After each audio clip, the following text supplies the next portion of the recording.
على جميع الأنبياء والمرسلين وعلى الملائكة المقربين وعلى عباد الله الصالحين أجمعين إلى يوم الدين۔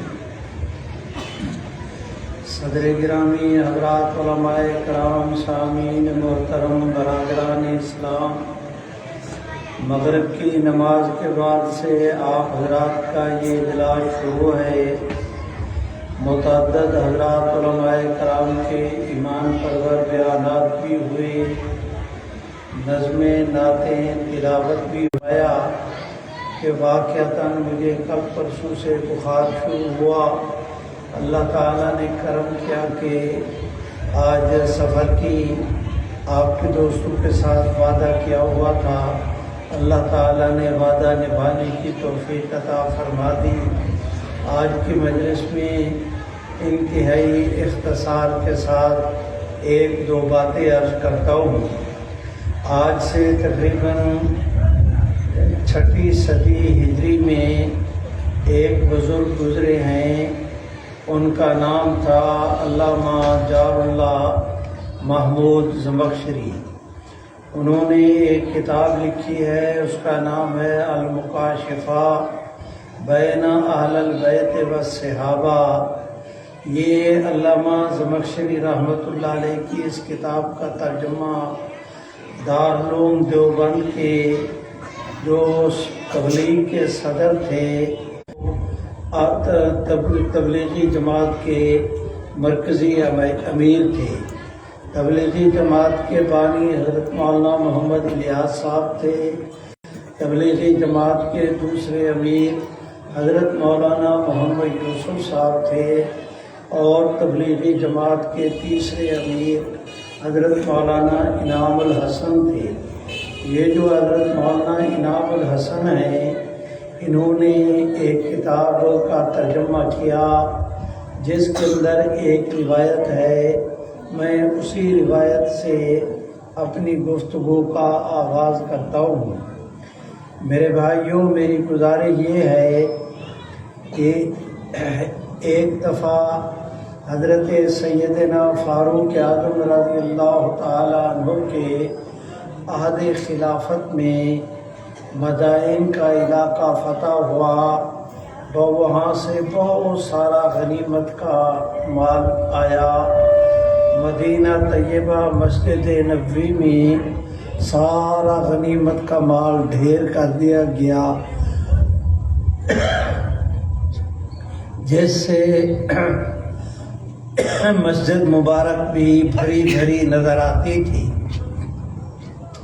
حضرت سیدنا فاروق اعظم رضی اللہ تعالیٰ عنہ نے ارشاد فرمایا کہ مسجد نبوی کے اندر لمبے لمبے دسترخوان بچھائے جائیں، پورے اہل مدینہ کو دعوت دی جائے، وہ آئیں، کھانا بھی یہاں مسجد شریف میں کھائیں، اور واپسی میں جو غنیمت کا مال آیا ہے اس سے اپنا حصہ بھی لے کر جائیں۔ میرے بھائیوں، اس وقت جو خزانہ کے بیت المال کے انچارج تھے، ان حضرات نے حضرت فاروق اعظم رضی اللہ تعالیٰ عنہ کے حکم کی تعمیل کی، مسجد شریف کے اندر دسترخوان بچھائے، مدینہ طیبہ کے لوگوں کو اکٹھا کیا۔ حضرت فاروق اعظم سے جا کر درخواست کی کہ حضرت سارے انتظامات مکمل ہو گئے ہیں، آپ تشریف لائیں، اور تشریف لا کر آپ غنیمت کے مال کی تقسیم کا عمل شروع کریں۔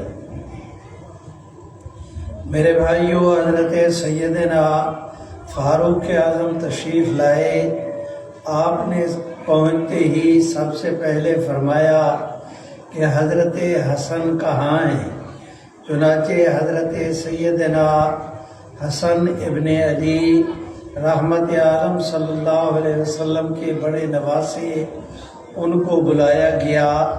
حضرت فاروق اعظم کی خدمت میں وہ آئے، آپ نے ان کے سر پر ہاتھ رکھا، دونوں ہاتھوں سے مصافحہ کیا، سینے کے ساتھ لگایا، ان کے سر مبارک کو چوما اور چومنے کے بعد مصافحہ کیا، دنیا آخرت کی خیر و برکت کی دعائیں دی، اور دعائیں دینے کے بعد بیت المال کا جو انچارج تھا اس سے حکم کیا کہ حضرت حسن کو 1000 درہم پیش کریں۔ وہ لائے، حضرت حسن کو پیش کیا۔ اتنی دیر میں حضرت سیدنا فاروق اعظم نے ارشاد فرمایا کہ حضرت حسین کہاں ہیں؟ چنانچہ حضرت حسین 1000 درہم آپ حضرت حسین کو بھی پیش کریں۔ میرے بھائیوں، انہوں نے بھی پیسے لیے، غنیمت کے مال سے حصہ لیا، گھر کو چلے گئے۔ اتنی دیر میں خود حضرت سیدنا فاروق اعظم رضی اللہ تعالیٰ عنہ کے صاحبزادے حضرت سیدنا عبداللہ ابن عمر حضرت فاروق اعظم کی خدمت میں پیش ہوئے اور عرض کی کہ ابا حضور، آپ نے حضرت حسن کو بھی دیا، حضرت حسین کو بھی دیا، آپ مجھے بھی میرا حصہ دیں۔ حضرت فاروق اعظم نے ان کے سر پر بھی ہاتھ پھیرا، محبت کی، دعا دی، مصافحہ کیا، اور مصافحہ کرنے کے بعد آپ نے بیت المال کے انچارج سے فرمایا کہ اس میرے بیٹے کو بھی 500 درہم دے دے۔ انہوں نے 500 درہم لیے۔ حضرت سیدنا فاروق اعظم کے صاحبزادے حضرت عبداللہ ابن عمر نے وہ پیسے جیب میں ڈالے۔ جیب میں ڈالنے کے بعد والد سے درخواست کی کہ ابا، میں بڑی عمر کا تھا، اللہ نے مجھے ایمان اسلام کی توفیق سے نوازا، میں نے خود حضور سرور کائنات صلی اللہ علیہ وسلم کے ساتھ مل کے جہاد کے اندر حصہ لیا، کفر کے مقابلے میں نے تلوار چلائی، اسلام کا دفاع کیا۔ اس وقت یہ حضرت اور حسن اور حضرت حسین ابھی چھوٹے بچے تھے، مدینہ طیبہ کی گلیوں کے اندر کھیل رہے تھے، میں اس وقت بھی جہاد کر رہا تھا۔ آپ نے ان کو تو 1000 درہم دیا اور مجھے 500، تو مجھے بھی 1000 درہم ملنا چاہیے۔ حضرت سیدنا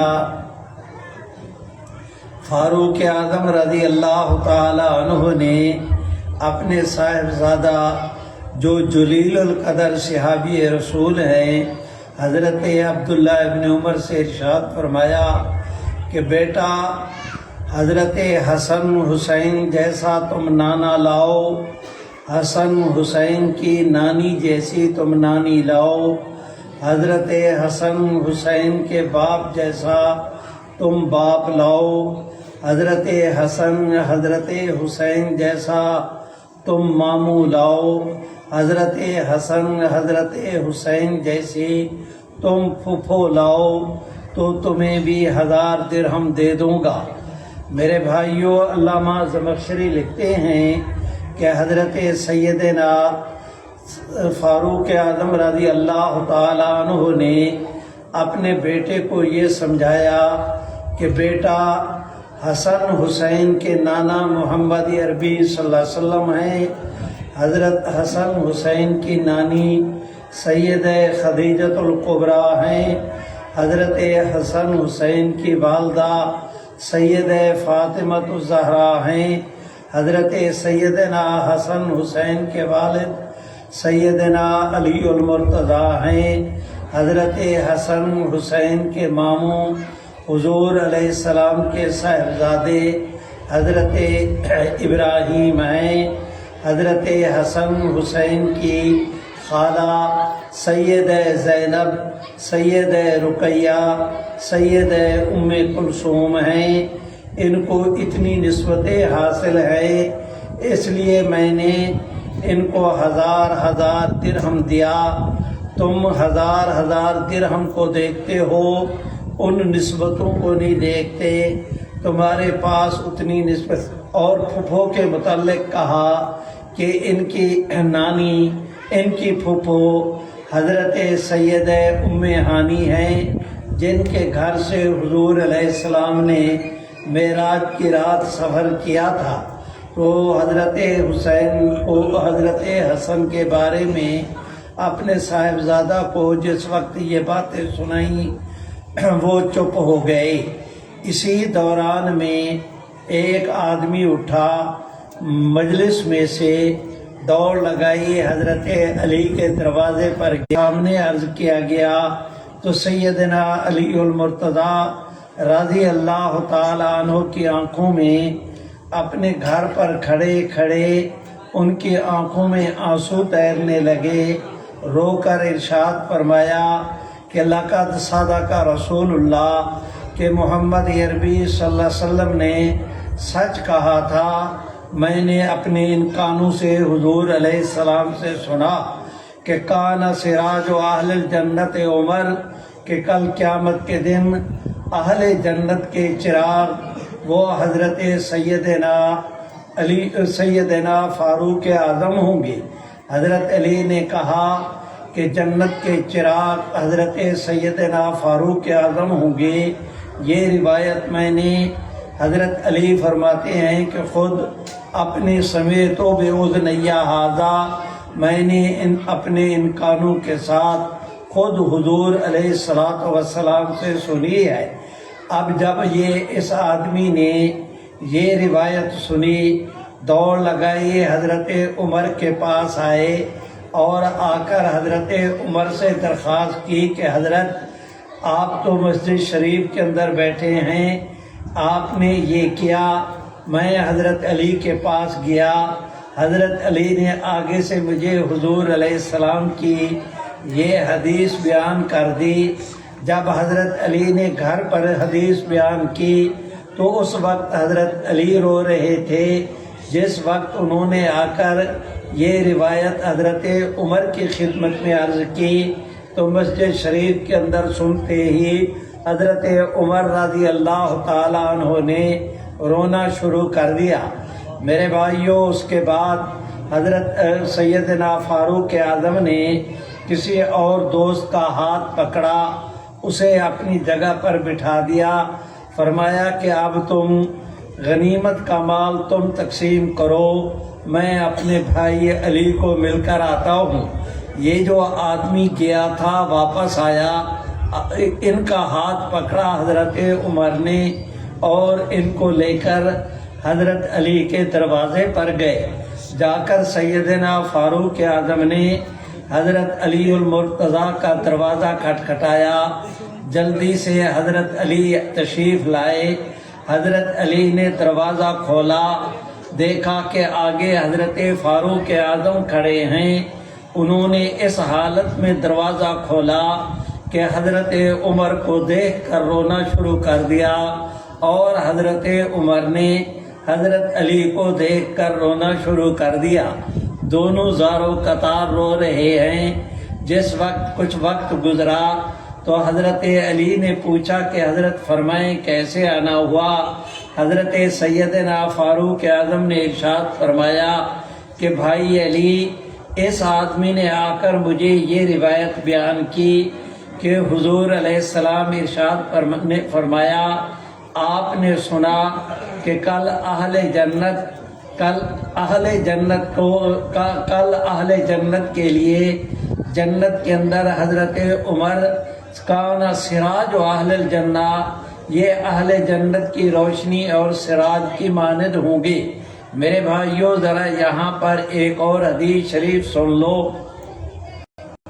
میں گزارش کرتا ہوں کہ ایک دن حضور علیہ السلام کی خدمت میں ایک صحابی حاضر ہوئے اور انہوں نے عرض کی صحابہ کرام کی بھری مجلس میں کہ یا رسول اللہ، کل قیامت کے دن حضرت آدم علیہ السلام سے لے کر قیامت کی صبح تک کی پوری دنیا اکٹھی ہوگی، پوری خلق خدا اکٹھی ہوگی، تو جنت میں میدان محشر کے اندر آپ ہم لوگوں کو کیسے پہچانیں گے؟ تو حضرت رحمت عالم صلی اللہ علیہ وسلم نے ارشاد فرمایا کہ میاں، تمہارے پاس اس میدان کے اندر